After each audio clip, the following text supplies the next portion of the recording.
दरी जली हुई बैठी हुई है, क्या दलित इस दरी पे भी नहीं सो सकता क्या? बताओ, आज हमें यहाँ से भगा रहे हैं पुलिस वाले, बोले यहाँ धरना नहीं होगा आपका, भाग जाओ यहाँ से। हम कहाँ जाए? जमीन हमारी है सब, क्या ये जमीन हमारी है? इसकी जमीन सरकारी है क्या? हमारे साथ जो हो रहा है ना बहुत ज़्यादा गलत हो रहा है, आज बर्दाश्त नहीं करेंगे हम लोग। नहीं, किसी ने पेट्रोल बम डाला और आग लगा दी, तो ये खतरा है ना आपके लिए भी, जान को? खतरा है, हम अपनी जान भी जोखिम में डाल के बैठे तो हुए हैं ना। किसने आग लगाई है? कौन लोग हैं वो? लोग जय श्री राम के, बीजेपी जिंदाबाद, नरेंद्र मोदी जिंदाबाद के नारे लगाते हुए उन्होंने ऐसा, देखो हम तो अंदर बैठे थे, बाहर से आवाज़ आई, कुछ फूटा है, एकदम आग लग गई। फिर अब हम बचें या क्या करें बताओ? ये घटना कब की और कितने बजे की? ये घटना शाम को 4:45 बजे के आसपास की है। कौन लोग थे, कुछ पता चला? नहीं पता चला। मेरे ऊपर इन्होंने पेट्रोल बम से मेरे ऊपर इन्होंने हमला किया इन्होंने पेट्रोल बम मारे। वो लोग जय श्री राम, नरेंद्र मोदी जिंदाबाद, बीजेपी जिंदाबाद के नारे लगा रहे थे। हमने उनको नहीं देखा, हम तंबू के अंदर थे। तो आपने जानलेवा जो हमले का को केस दिया है, शिकायत पुलिस दी है? के ऊपर पुलिस को हमने बयान दर्ज करा दिया, लेकिन पुलिस की कार्रवाई एक तरफा हो रही है। पुलिस ये कहती है कि इन्होंने खुद ही किया होगा, यानी कि आरोप सीधा हमारे ऊपर। अरे जान हमारी जाती तो ये कह देंगे आत्महत्या कर ली। अरे भैया, हम आत्महत्या क्यों करेंगे यार? बताओ ना आप। कल को मुझे कोई गोली मार जाएगा, पुलिस तो कह देगी खुद ही मार ली यार। ऐसे थोड़ी ना चलेगा। तो तानाशाही चल रही है। राजधानी दिल्ली में इतना बड़ा कांड हो रहा है। राम राज्य तो यही है ना, दिखाई दे रहा है। हत्याओं का राम राज्य है, हत्याओं का। दलितों की हत्याएं होती है, किसी और की नहीं होती। पुलिस की औकात है, योगी आदित्यनाथ की औकात है, किसी ठाकुर के घर पे बुलडोजर चला के दिखा, किसी ठाकुर के बच्चे को गोली मार के दिखा। इसकी सत्ता को ऐसे पलट देंगे जैसे कुर्सी को पलट दिया जाता है। यहाँ का एड्रेस ये गुरु रविदास पार्क है, गुरु रविदास पार्क है, और ये श्यामा प्रसाद मुखर्जी मार्ग पर है, पुरानी दिल्ली में। हमें हटा रहे हैं लोग, जबरदस्ती भगा रहे हैं। हमारे धरने को आज खत्म कर देंगे ये लोग। कब से चल रहा था आपका धरना? हमारा धरना 10 दिन से चल रहा था, लेकिन ये आंदोलन जारी रहेगा। हम टूटेंगे नहीं, हम हारेंगे नहीं। टुकड़ों में लड़ेंगे, कोई बात नहीं है। टुकड़ों में अगर समाज को पसंद है, हम टुकड़ों में लड़ेंगे। हम जंतर मंतर पे जाएंगे, हम और जगह जाएंगे, हम लोग लड़ते रहेंगे। जंतर मंतर पे तो पहले से धारा 144 लगी हुई है, वहाँ तो जा ही नहीं सकता कोई। देखिए, ये तो जो है इन लोगों का काम है लगाना। हम अपना काम कर रहे हैं, इनको अपना काम कर रहे हैं। लेकिन पुलिस डिटेन कर लेते हैं, आपको थाने ले जाते हैं, फिर छोड़ देते हैं। ऐसे कैसे हटेगी ईवीएम? हम अपना काम कर रहे हैं, परिणाम क्या होगा हमें परिणाम की कोई फिक्र नहीं है। मौत भी हो सकती है। मोदी सरकार के लोग कह रहे हैं कि इस बार 400 पार। ईवीएम सेट है तभी तो 400 पार कह रहे हैं। कानून का सम्मान करते हुए हमने ये प्रोग्राम कैंसिल कर दिया। इसलिए कैंसिल कर दिया क्योंकि दिल्ली पुलिस ने एक लोकल न्यूज़ चैनल में खबर चलवाई कि जो भी आएगा यहाँ उसके ऊपर एफआईआर दर्ज कर ली जाएगी, यहाँ पर कोई ना आए। इन्होंने प्रेस विज्ञप्ति जारी कर दी, यहाँ पर कोई ना आए। हमारी 2 बसों को रोका हुआ है एक जगह, हमारी 1 बस को एक जगह रोका हुआ है, 2 बस को एक जगह रोका हुआ है, यानी कि 5 बसों को रोका हुआ है। और अभी फ़ोन आया मेरे साथी के पास, वो कह रहे हैं सतपाल तंवर को भेज दो, मुकदमा दर्ज करें, बसों को छोड़ देंगे। सिर्फ बसों को तभी छोड़ेंगे जब सतपाल तंवर को भेजेंगे, क्योंकि सतपाल तंवर के ऊपर आज मुकदमा दर्ज होगा और मैं जेल में जाऊंगा। ईवीएम के खिलाफ जो ये धरना शुरू किया था, क्या दिक्कत है ईवीएम में सर? ईवीएम में चुनाव आयोग ने चोरी की हुई है। ईवीएम को पूरा हैक किया हुआ है, बदला हुआ है। वोट आप किसी को भी डाल लेंगे, लेकिन वो जाएगा बीजेपी के खाते में। कुछ सबूत नहीं दे पाए आप चुनाव आयोग में या सुप्रीम कोर्ट में? चुनाव आयोग हमारे सामने ईवीएम मशीन लेके आएगा तभी तो हम सबूत देंगे। ऐसे कैसे सबूत दे दें हम? ये भी हमारा धरना चल रहा है। ये आपकी हार की बौखलाहट तो नहीं है चुनाव में? मैं चुनाव तो नहीं लड़ रहा, राजनीतिक दल हमारे साथ नहीं आ रहे। इसका मतलब क्या करना चाहिए मुझे, आप बताओ? धारा 144 लगी है पूरी दिल्ली में, आप कैसे कर सकते हैं आंदोलन? तानाशाही नहीं चलेगी। आप संविधान को नहीं मानते? धारा 144 जो है हमारे संविधान में ही है, संविधान ने बनाई है। तानाशाही नहीं चलेगी। धारा 144 कैसे लगाई हुई है? इन्होंने परमिशन लेके बैठे हुए यहाँ पे नगर निगम से, दिल्ली सरकार से। पुलिस ने परमिशन दी आपको? पुलिस कौन होती है परमिशन देने वाली? आप कानून नहीं मानते? ये नहीं, ये जो जगह है, ये जो जगह है ये दिल्ली सरकार के अधीन है, केंद्र के अधीन। लेकिन लॉ एंड ऑर्डर तो संभालना पड़ेगा पुलिस को। मैंने कौन सा लॉ एंड ऑर्डर खराब कर दिया? ईवीएम मशीन को हमारे सामने लेके आए ना। आपने क्या गुजारिश की चुनाव आयोग से? हमने कहा है लेके आओ। हम गुजारिश नहीं, हमने चैलेंज दिया, हिम्मत है तो लेके आओ, लेके आओ हिम्मत। कितनी मशीनें चाहिए आपको? एक ही चाहिए, एक ही ले आओ। क्या क्या खामियां हैं उसे ईवीएम की? हैकिंग होती है उसके अंदर, और कोई किसी को भी वोट डालेगा तो वो जो है बीजेपी को ही जाएगा वो। मेरे पास हैकर है, मैं कर दूंगा भंडाफोड़। चुनाव आयोग में दम है तो ले आए मशीन। वो तो गांव-गांव लेकर जा रहे हैं ईवीएम को। गांव वाले बेचारे हमारे भोले हैं, वो क्या जाने। ये मशीन तो उनके लिए ऐसी ही है जैसे पहले आया था छोटा सा मोबाइल कीपैड, ये तो उनके लिए वैसी ही है। आप 5 साल से कहाँ थे आप, जब क्यों नहीं आई ईवीएम के विरोध? हम लगातार लड़ रहे हैं फाइट अगेंस्ट ईवीएम के नाम से। चुनाव भी लड़ेंगे कि नहीं?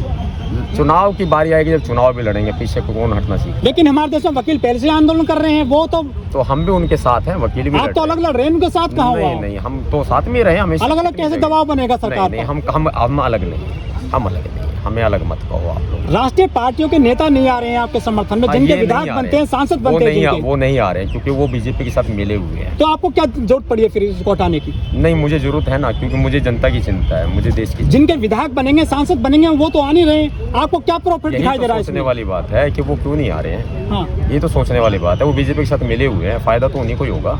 चुनाव बैलेट से हो या ईवीएम से हो, ये तय करेगा चुनाव आयोग। आप कैसे तय कर सकते हैं? हम जनता है, चुनाव आयोग मालिक नहीं है हमारा। हाँ। हम जनता है, हम खुद ही मालिक तो वही है ना। नहीं, लोकतंत्र का मालिक भी जनता है, तभी तो उसे लोकतंत्र कहते हैं। आपका चुनाव आयोग पर आप भरोसा नहीं है आपको? नहीं, चुनाव आयोग चोर है और नरेंद्र मोदी महाचोर है। अरे मोदी जी की गारंटी चल रही है पूरे देश में। भ्रष्टाचार की गारंटी है, चोरी की गारंटी है, जुमले की गारंटी है, कह रहे 15 लाख की गारंटी है। 25 करोड़ लोगों को गरीबी रेखा से बाहर निकाल दिया उन्होंने। झूठे हैं, झूठे, महाझूठे। 80 करोड़ लोगों को अनाज दे रहे हैं फ्री। वो कहाँ है? देश में सबूत दो। हर आदमी कर रहा है, हर मोदी, घर घर मोदी, रामलला को ले आए वो। और तिरंगा भी लगा लिया। मीडिया खरीद लिया, मीडिया बोल रहा है। घर पर तिरंगा लगा लिया कि नहीं? मीडिया खरीद लिया, मीडिया बोल रहा है। भगवा झंडा लगा लिया कि नहीं? मीडिया खरीद लिया, मीडिया बोल रहा है। कुनबा बड़ा हो रहा है बीजेपी का, आप कहाँ रह गए हैं? पीछे रह गए आप। कोई बात नहीं, हम लोग पीछे ही रह करके भी लड़ेंगे, हमारा काम लड़ना है। हम मैदान में दंगल के खिलाड़ी हैं। बीजेपी एक तरफ है, नरेंद्र मोदी, सतपाल तंवर है, तो ये दंगल के पहलवान हैं, लड़ेंगे। लड़ तो मोदी जी रहे हैं सभी से। तो कोई बात नहीं, लड़ते रहे वो। आज हम सत्ता से टक्कर ले रहे हैं, बड़ी शक्ति, महाशक्ति से कहाँ टक्कर ले रहे हैं? पुलिस आपको हटा देती है यहाँ पर, कभी अत्याचार कर रही है ना, यही तो संघर्ष है ना। कोई नेता लाठी आपके खा रहे साथ में नहीं खड़ा है? नहीं, कोई नहीं आया हमारे साथ। किसी को आपने बात नहीं किया, आया। फोन किया? देखिए, मैंने तो निमंत्रण भी दे दिए हैं। वो तो मेरे साथी हैं, वो बिजी हैं कहीं पे, वो मेरे साथी हैं, उनके ऊपर कोई सवाल नहीं है। उत्तर प्रदेश के रामपुर में एक दलित युवक की गोली मार के हत्या कर दी गई, बाबा साहब की प्रतिमा को लेकर, फोटो लगाने को लेकर, ग्राम समाज की जमीन में। क्या कहना चाहोगे? वो जो है सोची समझी हत्या है। गोली अचानक नहीं लगी, गोली जानबूझ करके मारी गई। मैं रामपुर जा रहा हूँ, लेकिन हमारे लोग डरे हुए हैं। पुलिस ने डरा तो दिया है, यहाँ आज हमारा प्रोग्राम भी कैंसिल करा दिया, हमारा कार्यक्रम कैंसिल करा दिया पुलिस ने। हमारी बसें रोक रखी हैं पुलिस ने। कहते हैं सतपाल तंवर के ऊपर मुकदमा दर्ज करें, सतपाल तंवर को पेश करो, अपनी बसें छुड़ा ले जाओ। क्या गुनाह मेरे ऊपर सतपाल तंवर का गुनाह है, ईवीएम मशीनों का विरोध कर रहा है। आज लोकतंत्र को मजबूत कर रहे हैं मोदी सरकार। लोकतंत्र का मजाक उड़ा रहे हैं मोदी जी। लोकतंत्र का नाश कर रहे हैं मोदी जी। लोकतंत्र को खत्म कर देंगे मोदी जी। मोदी जी चाय बेचते थे, देखो प्रधानमंत्री बन गए ना लोकतंत्र की वजह से। ये लोकतंत्र, संविधान सबको ताकत देता है, लेकिन संविधान को नहीं पता ना कौन मक्कार हो जाएगा। संविधान को, उसको नहीं पता ना संविधान को। तो क्या है रणनीति? क्या रणनीति आगे? अभी हम रामपुर जाएंगे और ये धरना जो है अब जंतर मंतर पे और जगह जगह दिल्ली में अलग अलग इलाकों में और देश के अलग अलग इलाकों में चलेगा। ईवीएम का अंतिम संस्कार करेंगे, जो कहा है वो करेंगे। और बूथ पे ईवीएम जाएगी तो ईवीएम को फोड़ेंगे भीम सैनिक, हमारे भीम सैनिक। लेकिन वो तो गैर कानूनी काम करेंगे आप। तो कोई बात नहीं, लातों के भूत बातों से नहीं मानते। ईवीएम क्या फोड़ने देगी सरकार आपको? हम फोड़ेंगे, वोट डालने जाएंगे, हमारे लोग फोड़ देंगे। तो ये तो गलत तरीका है ना, तरीका दूसरा अपनाइए ना। जब सीधा तरीका सरकार नहीं मानेगी तो गलत तरीका अपनाना ही पड़ेगा आपके पास। देखिए, जब पाप का घड़ा भर जाता है तो छलकता है, तो ऐसे में घड़े को फोड़ देना चाहिए, फोड़ देंगे, ईवीएम को फोड़ेंगे। ईवीएम नहीं, बैलेट से हो जाए तभी मोदी आएंगे, इस बार कहा जा रहा है। लगा लो शर्त, हमारी हो गई आज शर्त। क्या शर्त? नरेंद्र मोदी से खुली शर्त दे रहा हूँ। कौन सी शर्त दे रहे हैं मोदी को? मोदी को खुली शर्त दे रहे हैं कि अगर बैलेट से चुनाव कराएं और नरेंद्र मोदी जी यदि हारते हैं तो उनको अफगानिस्तान पार, तालिबान पार, यूरेशिया जाना पड़ेगा। ये यूरेशिया ही क्यों? यूरेशिया इसलिए जाना पड़ेगा, यहीं से ये लोग आए हैं। कौन लोग? यही लोग यूरेशिया। तो ओबीसी के हैं। वो झूठे हैं, क्या सबूत है वो ओबीसी के हैं? फर्जी डिग्री बना ली सर, फर्जी डिग्री बनाई है दिल्ली यूनिवर्सिटी से। तो शुरू से ओबीसी नहीं है। उस समय सुनो, उस समय कंप्यूटराइज डिग्री नहीं हुआ करती थी, कंप्यूटराइज बनाई है इन्होंने। ओबीसी का सर्टिफिकेट नकली बना लिया। 420 आदमी है ये। 99 बनाई थी सर्टिफिकेट। 420 है ये, 420 है ये। सीएम बनने से पहले। अरे पीएम से उतरते इसको पता है कि पीएम के पद से जैसे ये हट जाएगा वैसे एफआईआर दर्ज होगी, ये अंदर जाएगा, जेल में जाएगा, जेल में चक्की पीसेगा। कौन हटाएगा? जनता हटाएगी, लेकिन उसके लिए ईवीएम इन्होंने पहले सेट कर लिया ना, ये हटे ना, 400 पार जाए। ईवीएम करो ना, कब तक रोएंगे? 2047 तक का प्लान करे बैठे हुए हैं ये लोग। तो संतुष्ट नहीं है मोदी जी के काम से आप लोग? मोदी जी झूठे क्या हैं, कमी रह गई हमारे देश में? पूरी कमी है, क्या? पूरी कमी है। मोदी जी ने दलितों का शोषण किया है, महिलाओं का शोषण किया है, गरीबों का शोषण किया महिलाओं का शोषण है, कैसे? महिलाओं का शोषण किया, जगह जगह रेप हो रहे हैं सर। हर मोदी 2 जी मिनट उसके में, लिए हर 1 मिनट में एक बलात्कार होता है देश के उसके लिए क्या अंदर। मोदी जी जिम्मेदार? मोदी जी जिम्मेदार है। भ्रष्टाचार हो रहा है पुलिस डिपार्टमेंट में और हर जगह, मोदी जी जिम्मेदार है, क्योंकि प्रधान सेवक वो है। उसने अपने आप को चौकीदार कहा था। बोलो अब। किसानों की आय दुगनी कर रहे हैं, किसान प्रदर्शन कर रहे हैं, किसान खाते में प्रदर्शन पैसे कर रहे डाले जा रहे हैं 6,000 रुपए। सर थोड़ा इधर घूम जाइए कैमरे को। हैं। लोगों को आदत डाली जा रही है 6,000 रुपए की और 5 किलो राशन की, राशन की, जो कैमरे यहाँ लगे। 5 किलो राशन की। और तो अब आगे क्या प्लान है आपका? आगे हमारा प्लान ये है, देखिए रामपुर में गलत हुआ, हम रामपुर जा रहे हैं और ईवीएम के खिलाफ धरना जो है वो पुलिस समाप्त कर रही है, मजबूरन हमें उठाना पड़ रहा है। और अब जो है धरना लगातार चलता रहेगा, दिल्ली में अलग अलग इलाकों में चलेगा, देश के अलग अलग इलाकों में चलेगा, और बूथ पर ईवीएम जाएगी तो हम ईवीएम को आपके तोड़ेंगे। साथ कितने लोग हैं सतपाल जी?